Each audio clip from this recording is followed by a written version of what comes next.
Well, hello everybody, I'm back. Well, hello, back. Nice to meet you. That was my interpretation of a dad joke. But I am not a dad. I'm not even a mom. Okay, moving on. Today I have mango ginger tea from Yogi. I heard good things about this brand, so I had to check it out. This isn't too bad, actually. It's an herbal tea, it doesn't have caffeine. It kind of tastes like a cough drop, but that's okay because my throat's a little bit off today, so I'm not mad at it. All right, today we are going to talk about rejection and what to do if you find yourself and your work being rejected over and over and over and over again. So I have a really important question for you authors who are already traditionally published. On a scale of J.K. Rowling to Louis L'Amour, how rejected was your work? Okay, I get it. It takes a while to break into the traditional publishing industry. I've actually started submitting my work to literary agents, and my experience so far has just been rejection, rejection, rejection, rejection, rejection. But that is okay, and I'm here to tell you that this is an expected part of your journey. Now, I'm not gonna lie, it feels kind of crappy when you get a rejection and you're just kind of like, damn girl, why you gotta burn me like that?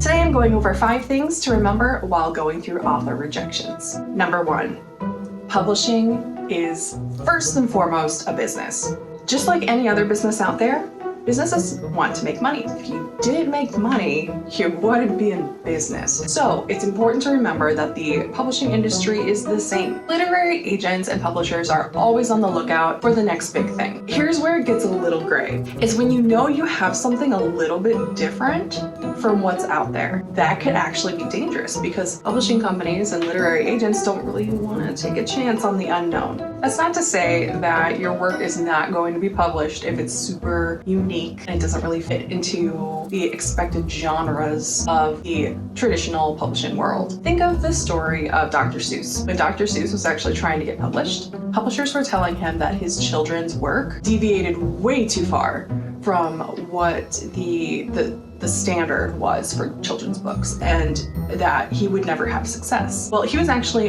on the way home to burn his manuscripts when somebody stopped him and actually read it, and then lo and behold, you have this best-selling author who literally changed the landscape of children's literature just because he did something different. So I'm not saying don't do anything different, just do what's safe, but just know that sometimes it's a harder sell for publishers who maybe don't know how to market this book. And it's your job to show them why they need to. Number 2, evaluate what is selling. After I started getting my slew of rejections, and I immediately was like, okay, am I doing something wrong? So my story, it really falls into the new adult category, so readers between the ages of 18 to 30. That's somewhat of a new thing. It's new territory all around. It's been relatively recent. Actually, let's look that up. This is brand new uncharted territory. You know, in the grand scheme of things, that was only 11 years ago. So it's still a developing genre age bracket for readers. So I ended up going to Barnes & Noble and just took a quick audit of what they sell, how they shelve certain books, what categories they fall under. It was really interesting because I didn't really see any areas where new adult was shelved. It was very much young adult, adult. That made me think, okay, I have something that might be a little bit of a harder sell. Also, while you're there, it's very important to know basically what other work is like yours, so that when you are pitching, you can say, my book is just like such and such book.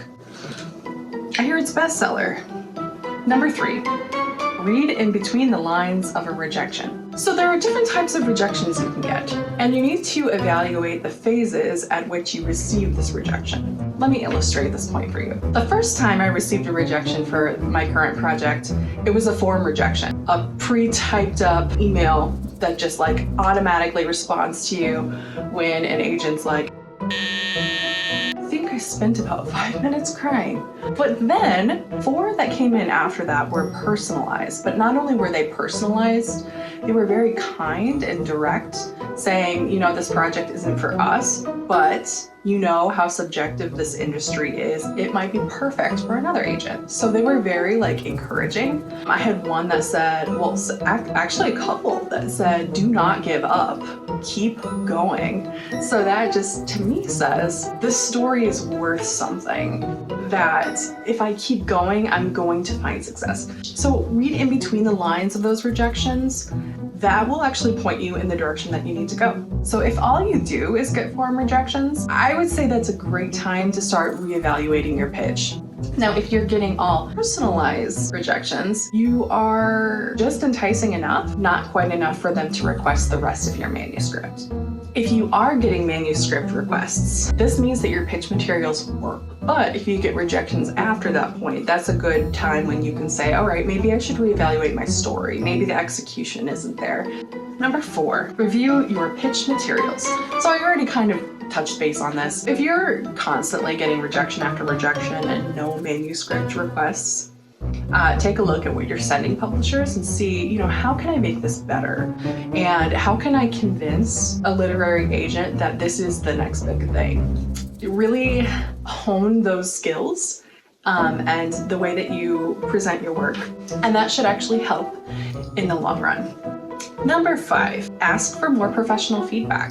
So one thing you can do is actually go to an editor, have them read your query letter, have them read your synopsis and your book blurb. Having that feedback from other lenses is crucial to helping you understand, is this effective? So I actually hired Quinn Nichols from Quill and Bone Editing. She's actually currently looking over all of those materials and will be giving some editorial feedback shortly. But this is a great thing to do. You, as the author, you've seen this story. You've been immersed in this story for God knows how long, but that's long enough for you to almost be desensitized to your work. Like I said, I'm very new into the traditional publishing world and the process of getting your book traditionally published, and it's scary AF, but it's definitely a dream of mine, and it's definitely something that I'm not going to stop.